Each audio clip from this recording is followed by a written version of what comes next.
Anong mensahe ang kailangang marinig ng mga air sign ngayon o within 1 week from now? Oh, ano yan? Bakit sad agad? Baka umokay dito. Sad pa rin. Ano ba yan?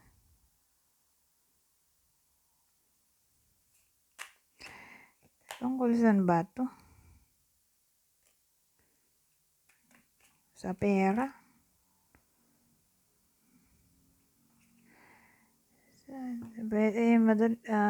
Sa madaling salita, pwede to sa pera o sa relationship. Yung cause ng sadness dito. Kasi case to case basis, kung wala namang karelasyon, hindi sa pera. Kung may karelasyon, ayan. Pwedeng doon nga.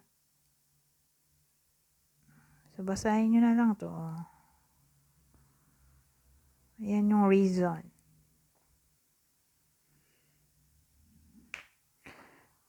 Kung relationship ang case, yun yung problem. So, sino kaya yung possible na kapartner ng iba sa inyo? Na yan nga, magiging sad. Taurus, Aquarius.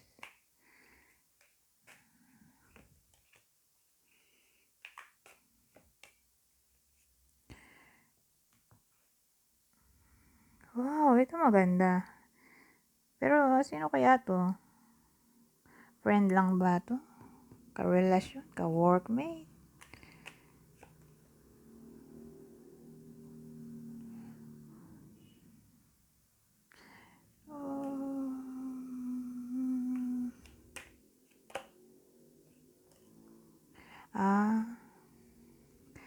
So, relationship to. Na nawalan ng interest. Whether love interest lang to. Na suitor, crush. O literal na karelasyon. Na, yun nga, biglang nawalan ng ghost o ipinagpalit kayo sa iba. O bigla na lang nawalan nga ng interest. So, ayan, magbabalik sila. May healing na maaaring mangyari. Okay? So, again, more like ex to, o karelasyon na niloko kayo, o crush nyo, o nandiligaw sa inyo, tapos biglang nawalan ng interest sa inyo, biglang naghanap ng iba, o bigla kayong ginost. Ayan, bigla sila rin magbabalik. Who knows, baka mag-sorry tong mga to. O iba dyan sa kanila, baka mag-sorry. So, sino kaya para may idea tayo? Sino yung maaaring magbalik na yan? Na hindi nyo na nakakausap. Pisces, dumoble to. Aries. Pisces, Aries. Aries ulit. So, dobleng Aries.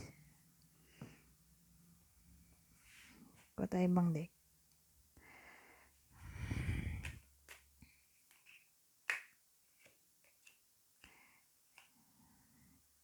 Ano yan? Libation? Oh. Teka lang. Hanapin ko lang sa internet. Ano ba yung libation ay? Libation. A gift of wine to God. Oh. Kaya pala may wine dito. So, yung wine pala inaalay sa God o God.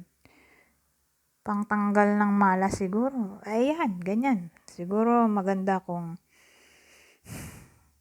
mag-alay ng alak o tubig sa God.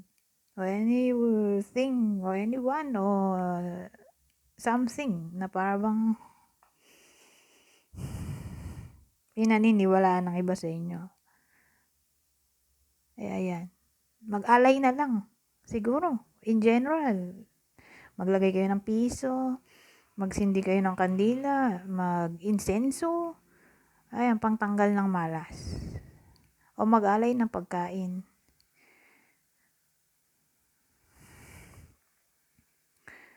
Kasi may religion pala tayo dito. O pray, nakalagay nga pray. O. So, pangtanggal ng malas. Mag-alay daw ng something. Oh, be religious siguro. Within 1 week from now.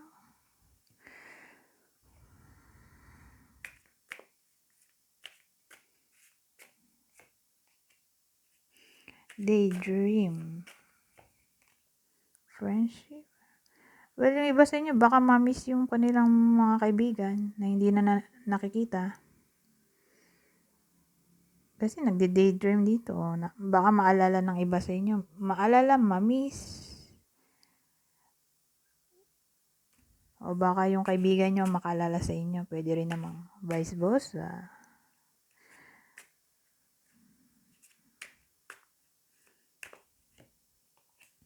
Oh, loneliness. Loss. Diyos ko po, bakit naman ganyan?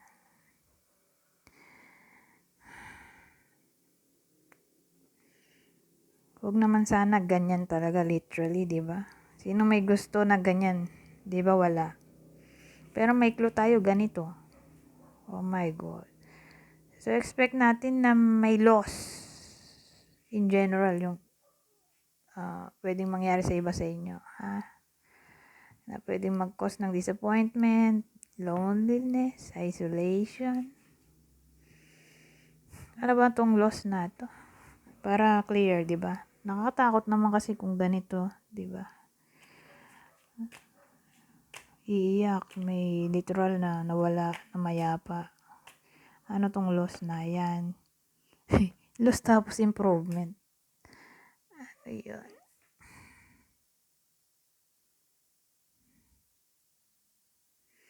Tungkol saan to? Tapos naging positive.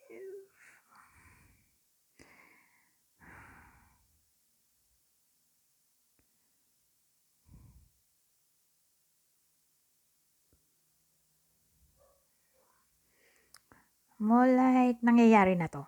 Okay? Doon lang tatama tong reading natin sa nangyayari na disappointed na.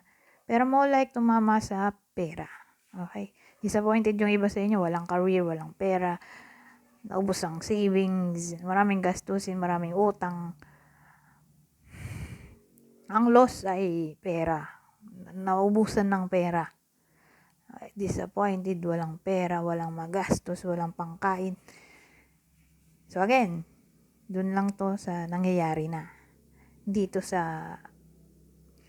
tatama sa hindi pa nangyayari. Pero kung nangyayari na, may improvement daw. Oh. Okay? Mawawala na ang malas. Kaya siguro may ganito. Susubukan nyo na mag-alay ng something. Magdasal. Para mawala ang malas. So, pera pa lang nawala. At least, di ba? So again, nangyayari na to sa iba sa inyo. Doon lang tatama sa nangyayari. Hindi naiiyak. Okay? Dahil magkakapera. O may improvement na maring mangyari.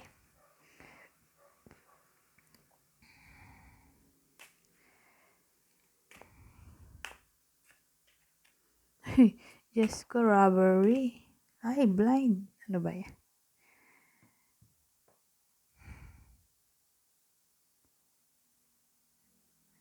Parang nabulag yung iba sa inyo. Hindi nila alam, ninanakawan na pala. So, pwedeng ano to.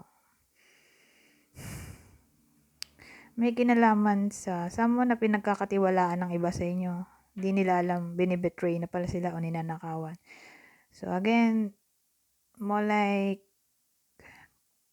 pinagkakatiwalaan ng iba sa inyo, nabulag sila, in a way na hindi nila inakala na pag nanakawan sila, OMG.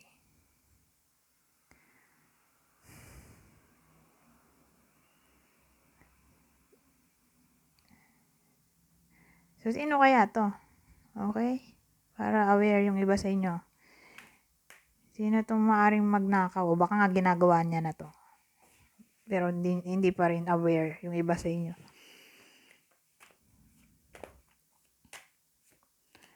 Mag-ingat sa Aries, Gemini. Ayan, sila yung pinagkakatiwalaan ng iba sa inyo. Tapos tinatraidor pala o ninanakawan ng hindi nila alam. OMG. O may something na parang kinukuha siya. Hindi alam ng iba sa inyo. So again, mag-ingat dito. Gemini, Aries. Kung kilala ng iba sa inyo to. Kung may kakilala kayong ganyan, mag-ingat. Lalo't ka-close.